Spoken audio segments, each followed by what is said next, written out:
আসসালামু আলাইকুম। আমি আব্দুল জলিল, একজন মেডিকেল টেকনোলজিস্ট ইন মেডিসিন।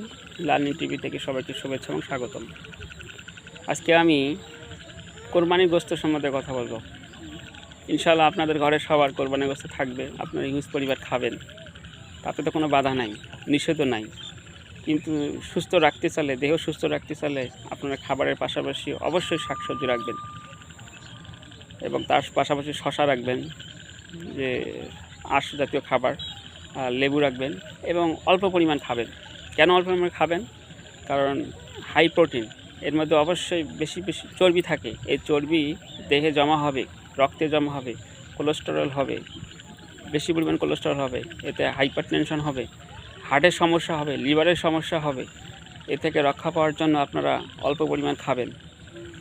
আর পাশাপাশি কার্বোহাইড্রেট অ্যাভয়েড করবেন, কারণ কার্বোহাইড্রেট যেমন ভাতের মধ্যেও আছে, আবার ড্রিঙ্কস কোকাকোলার মধ্যেও আছে।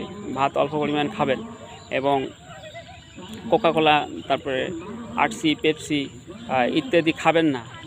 এবং অবশ্যই গোশতের সাথে আবার রুটি খাবেন না, কারণ রুটির মধ্যেও অনেক প্রচুর পরিমাণ ফ্যাট থাকে এবং কার্বোহাইড্রেট থাকে, যেটা আপনার শরীরে অনেক ক্ষতি করবে এবং অতিরিক্ত চর্বি জমাইতে সহায়তা করব।